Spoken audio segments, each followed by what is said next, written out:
जी कुछ बताइए हमारे दर्शकों को कि कैसे बैजनाथ मंदिर में वो लोग आए या क्या मान्यता है यहाँ पे। जी, बैजनाथ मंदिर की मान्यता ये है कि बैजनाथ जो है, बैजनाथ तप भूमि है रावण की।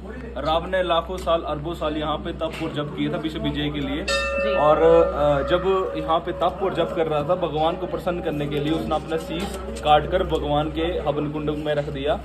तब वहाँ पर भोलेनाथ प्रसन्न हो गए और भगवान भोलेनाथ ने कहा कि तेरे पास ऑलरेडी सब कुछ है, तेरे को क्या चाहिए। तो पहले तो शिव भगवान ने रावण का सर जो है वो जोड़ दिया और जोड़ने के बाद कहा कि मांग क्या चाहिए। तो उन्होंने कहा कि भगवान मेरे पास सब कुछ है परंतु मेरे पास आप नहीं हो।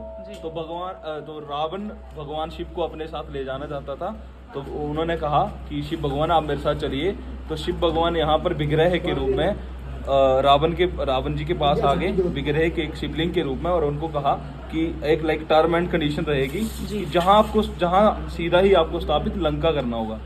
तो यहाँ से रावण को शिवलिंग मिल गया। भगवान शंकर स्वयं रावण के साथ लंका की तरफ चल दिए। परंतु जैसे कि मतलब कि भगवान का जाना वहाँ पे भगवान ने नहीं जाना था, तो भगवान क्रिएटिविटी थी। तो भगवान ने रावण को वहाँ पर झारखंड में लघु शंका लगी। लघु शंका लगने के पश्चात जब किसी को भी लघु शंका लगती है तो उसको कुछ समझ नहीं आता है। तो रावण को वो बातें सारी भूल गई और गडरिये के रूप में गणेश भगवान वहाँ सामने आ गए। तो रावण ने शिवलिंग गडरिये के पास पकड़ा दी और खुद लघु शंका करने चला गया। तो भगवान ने शिव ने कहा था कि ये शिवलिंग तुम ही पकड़ सकते हो, किसी और के पास दी तो वहीं स्थापित हो जाऊंगा।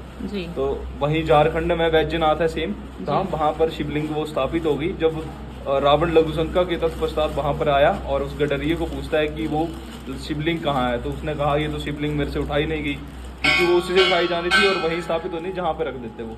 तो उसने वहाँ पे लाखों अरबों साल फिर से वहाँ पे तप और जप की उठाने का कि उठाऊं वो शिवलिंग वहीं स्थापित हो गई।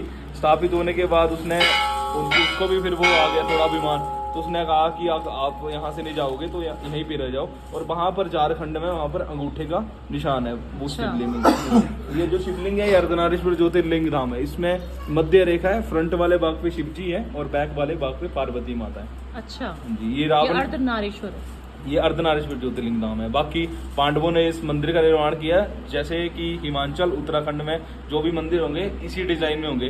केदारनाथ चल जाओ, बद्रीनाथ चल जाओ, जो भी मंदिर होंगे तो जैसे जैसे पांडव आते चले गए तो यहाँ पर मंदिरों का निर्माण करते गए। जैसे मंडी का भूतनाथ मंदिर है, ये सारे पांडवों ने ही निर्माण किए हैं। जी, थैंक यू सो मच।